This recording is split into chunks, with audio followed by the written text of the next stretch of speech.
Hey, welcome back to another episode of YOML, a year of magical learning. Today we are actually on episode 60. I think it's a big milestone. So Yeah, first, why don't you tell us about what book we are going to talk about today? yeah, you got it. So this one's a bit of a special book for me, actually. It's called Hiroshima by the author John Hersey.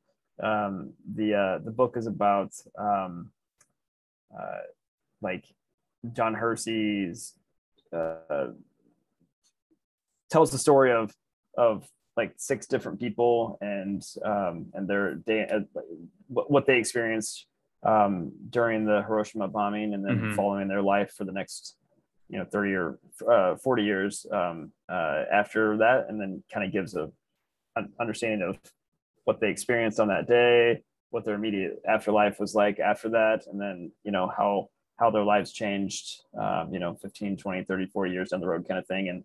Mm-hmm. Kind of what became of them a little bit. So it's Right. the reason why this Right. book is impactful for me, as you know, this is a section of my book that I wrote. I called it my atomic bomb theory of what happens in life when your whole world kind of gets wiped out in an instant, and like what do you do going forward, kind of thing. And this book, the reason why I wrote this book was because I was in the early stages when I was kind of formulating this idea in my own mind as I was grappling with my own loss. I call it my metaphorical atomic bomb that went off in my own life, of losing my daughter after 39 days here Mm-hmm. on this earth, and you know just knowing that things can get taken from you so quickly. I wanted to, as I was 6 months or so into this journey, and I was feeling a little bit more exploratory around a lot of these thoughts, and I was writing the book. And this is why I ended up picking up this story, just because I wanted to kind of feel what these people felt, and hear it through Mm-hmm. John, to the author's storytelling about what these people went through, and what choices they made when the literal atomic bomb, went off in their life, and how they kept going or not. Some of them didn't. Some of them fell apart. Some of them became stronger. Some of them, I mean, everybody processes these kind of events in their life and trauma and tragedy completely differently. And that was kind of the reason why I was drawn to this book in particular. So the reflection title I wrote, your whole world can change in a moment's notice. Let your values be your anchor. So picking up where I was just talking about, one of the things that I've tried to do in my life these days is the book I wrote is called I Can't Imagine, because I wanted people to imagine what my family went through, what my life was like, what my daughter went through, Mm-hmm. what my wife went through, what I went through. And I tried to be as detailed as I could to explain what it's like to have a child born at 22 weeks old, to be in a life or death situation every single day in the NICU, to lose your child, your firstborn child, to then trying to figure out how to bring meaning to your life again. And that visualization, of imagining somebody's life, I think you can learn a lot of lessons from it. And when I was reading through this book, one of the things that I kept visualizing is like, what would it be like to literally wake up one morning, you're taking your kids to school, you're making lunch, you're making breakfast, or whatever it may be for your family, you're I don't know, you're doing your morning workout, like whatever your morning routine is, and all of a sudden bomb literally just drops on you, and what you're looking at right now, where you're ever at right now, and you're in your office, where you are, where I am, or if you're somewhere else, like, and to just literally visualize in your own head, like, what would this look like right now, like after a situation like that, like what like when everything literally gets taken away from that, you can feel, you tangibly can see your family, your friends, your home, everything is gone. Right. And how that might feel. And it's pretty intense, right? It's a It that is is. a Yeah, that's a situation that is, I mean, the only word that I can think of describing it is atomic bomb, which is why what this Mm-hmm. book was Mm-hmm. all about. And I wanted the feeling that I wanted to better understand as I was going through it. So the question then becomes: is what do you do? Like, what all these people that they interviewed and survived and kept going in this world. Like, what did they do? How did they process this stuff? How did they continue on with their life? And the truth of the matter is they all did it in completely different ways. So as I went through my own process here over the past couple of years, the thing that I, have tried to use for my own self to to move forward after the atomic bomb event in my own life was to really try to slowly but surely find my values and understand what's really important to me in this world, and then to anchor myself to that, knowing if this ever happens to me ever again in my life, I know what's important and I know what I care about most, and you can't take somebody's values from them. You can't take, you can take my daughter, you can take my home, you can literally blow up my world tomorrow, but like one thing, if I survive, you can't take it is those values and how you want to live your life and how you want to move forward, and what you care about and do every single day, and that's what I found was most important, I guess, and that's how you kind of move forward after an atomic bomb, I guess, and that's at least how I process it. So yeah, I'll pause there, I guess. Love to get your thoughts. Yeah, for me, I think, this is, the Hiroshima is actually a literal atomic bomb for them, and also a metaphorical atomic bomb. But to me, I think the metaphorical atomic bomb is much, much more devastating. Because for even for the people that in Hiroshima, it is the world aftermath it is hard. And I think that without values, I don't think people can go on. They just can't go on.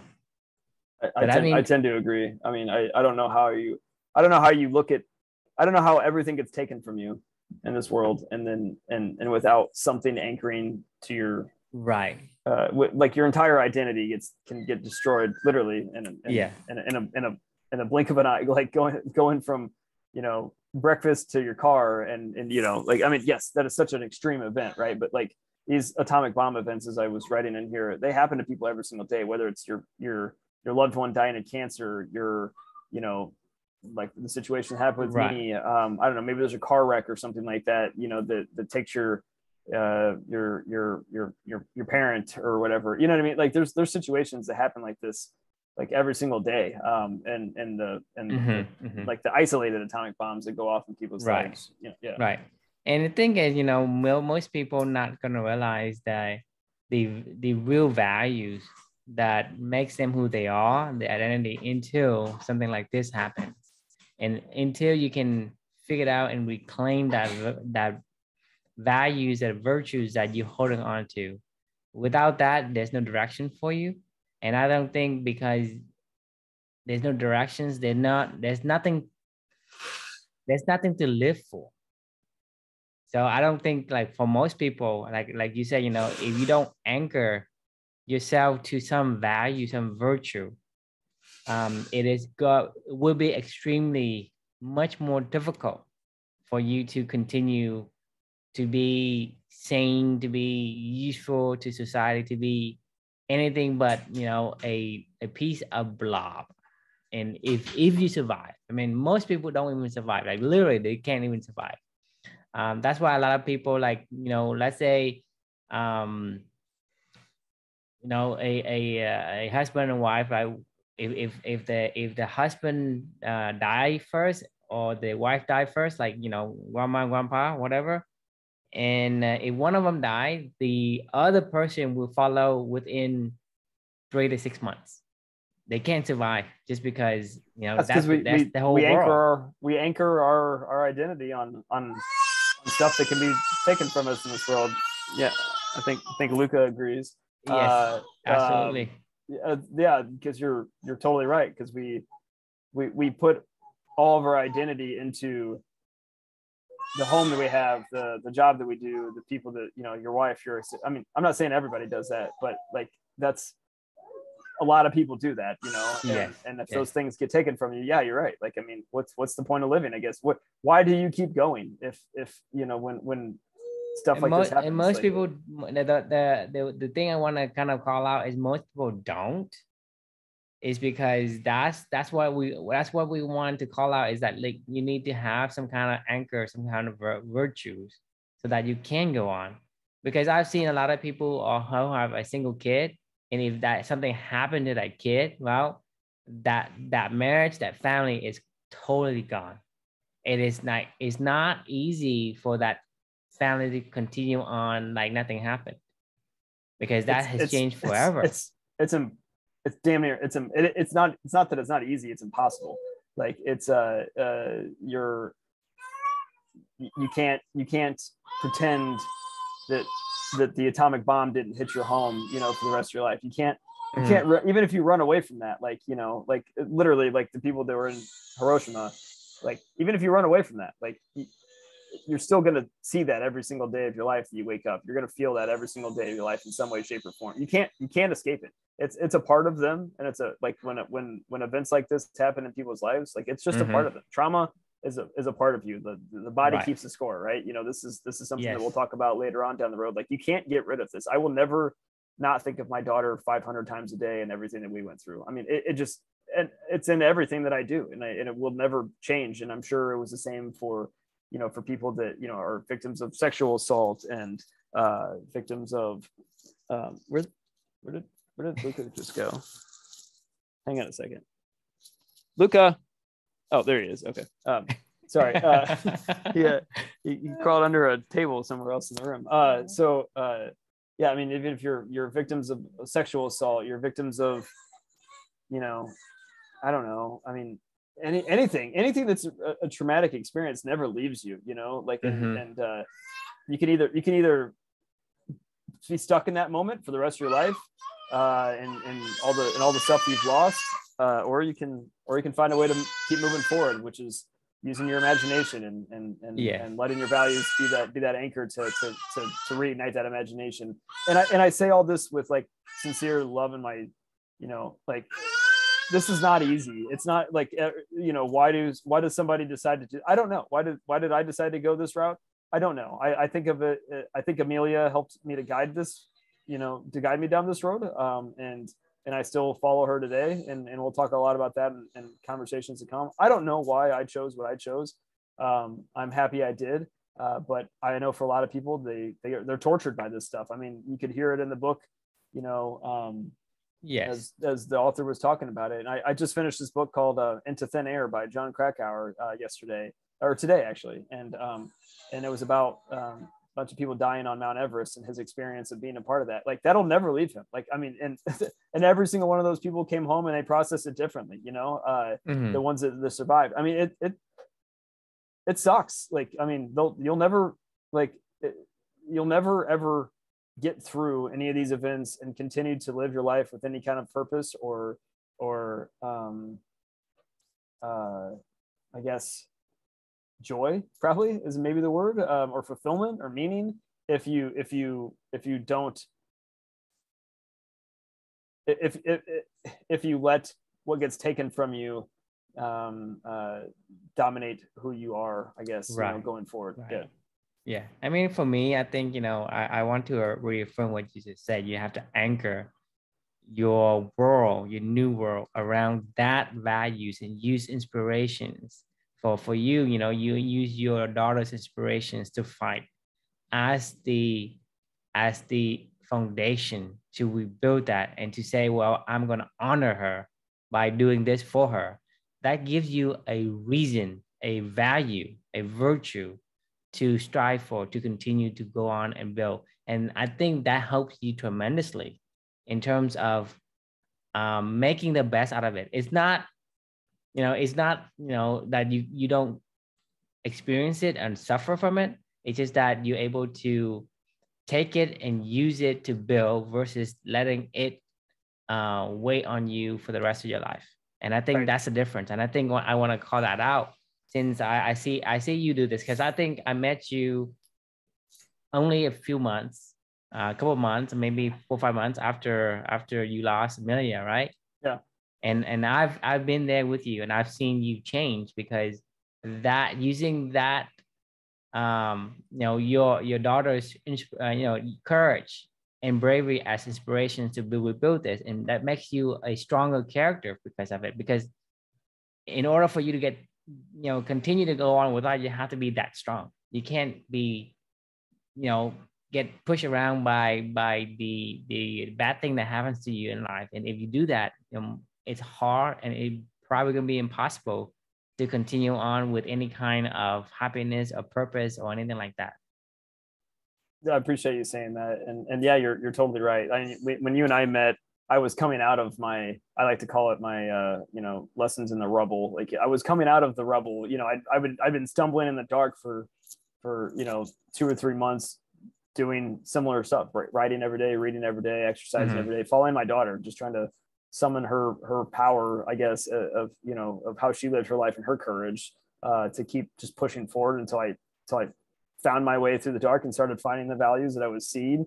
And that was when you and I, when I slowly was first starting to emerge of this. I didn't really know, another book that we're going to talk about down the road is, I had no idea where I was going, but I knew how I was going to get there. I finally found at that point in time when I came out of this, the early stages of, those first initial values that really mattered to me in this life, going forward, that I wanted to anchor my life to. And that was how you and I connected on this. And that's how the compound effect of all the stuff, that came out of this. So like my only regret for this whole entire process is that my daughter had to be the reason why this was losing my daughter had to be the reason how I found this new approach to life. But I think if there's any lesson that other people can learn is figure this stuff out now, how to anchor your life and values today, and live your life as a value driven life with doing what you care about and with who you care about today. And then should an atomic bomb, you wake up tomorrow and rocks your world, you're living a good life either way right now, and then B, you're more well prepared to figure out like how to reimagine a world quickly and not have to go somewhere around through the dark, to figure that out. It's almost like being prepared. Yeah, right, because you have to understand like what your real values are, right? And you have to know what is real values and what is the value that is the noise of everyday life. And so if you can imagine that, be prepared for it, you're gonna be better off. I mean, one way or another, even if it doesn't happen, an atomic bomb doesn't happen to you, right? You still be better off. And even does happen to you, you're still living a life of meaning and fulfillment, like that's the goal for everybody, right? Like, right. I mean, God forbid, like, I mean, I hope to God that nothing like that ever happens to anybody, right? Like, I mean, we know that that's probably not feasible. It doesn't have to be as extreme, but like even a divorce or something like that, that's like the level of the atomic bomb and your metaphorical atomic bomb in your life is only limited by how you perceive it, right? Like, I mean, it's like for some people, losing their job might be an atomic bomb. For me, as we talked about in a previous book with the hard things about hard things, when he talks about his company maybe going under, like that was an atomic bomb for his life. I laugh at that now because it's like that if that's your atomic bomb, then no big deal. And I bet the people that went through a literal atomic bomb probably go, well, if losing a child's your only atomic bomb, like they're probably, everybody has a different level of atomic bombs that go off, is my point. Like there is this isn't a comparison. This isn't whose life is worse. Either way, though, it's going to happen to somebody, to everybody in some way, shape, or form, however you want to perceive that at some point in time in your life. So the best thing you can do is, like you said, is to A, prepare for it in advance, but B, live every day for that day and for fulfillment and for meaning and for purpose. And you do that by aligning with what you say is most important to you in your life. It just sucks for me that it took a lesson like this for me to figure that out. But that's why we're sharing this conversation with others today is, and that's why we're trying to build a club, and it's to help people to find that balance they seek, and to help people to understand what's important to them now, and to help people to build that life so they can without having to go through an atomic bomb to find it. I mean, that's the thing is, it's such a shame to be waking up by this atomic bomb, right? You don't want to have to trade that. Right, it's a hefty price to pay to get that wake up call. And so what we're doing now is, uses Chris's atomic bomb as a proxy, as your wake up call to wake up and figure out what is your core values, what makes you you. Exactly. And so live that way. I mean, I think what you and I have discovered through this whole journey is there's nothing groundbreaking that we're talking about here, right? Mm-hmm. But it sounds really easy in theory, but it's probably the hardest thing you could ever do in your entire life is to really spend that time to understand who you are, what's most important to you, and then live that way every single day, right? Yes. Like that is the hardest thing that any human could ever do, you know. Yes, in my personal opinion, you're going against the grain, right? Yeah, you're because society doesn't encourage that, and they do the opposite, and you're supposed to go against the grain, and everybody's going to look at you and say, you know, what are you doing? Why aren't you conforming? Why are you conforming to the masses? And the masses isn't giving you that identity that you want. It's not giving you that meaningful work, meaningful, you know, core values that you want. It's not your core values. Right. And so they'll give you something. They'll give you an identity. They give you something, but it's not yours. Right. Exactly. Eventually you'll realize this isn't me. Like, and I don't want this. And that's when midlife crises happen. That's when, you know, that's when people find themselves in a bad spot with, you know, quote unquote mental health, you know, issues or something along those lines. Like it's an epidemic in our world, I think, you know, in general, of people that are I was just kind of writing about this morning with my reflection for a book, you know, 100 books plus and to come in the future. But it was a very similar thought and message, and around like I spent the first 35 years of my life not knowing who I was, not doing a single thing. Sorry, that's not true. I rarely did anything that was for me, like, you know, of what I cared about and what was important to me.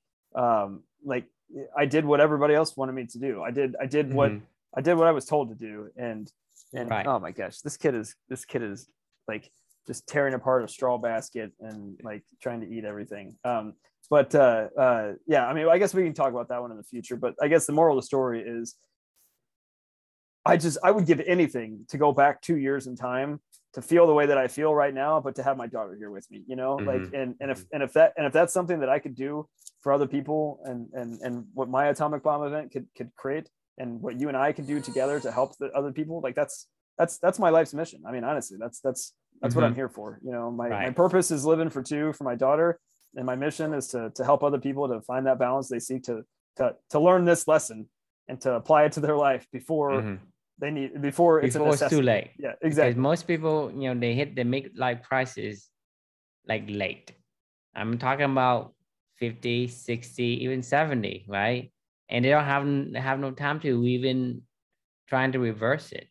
Some people have early, and some people don't never have it. And so that's a problem, is when you're on your deathbed and you say, well, this is something I wish this is my regrets.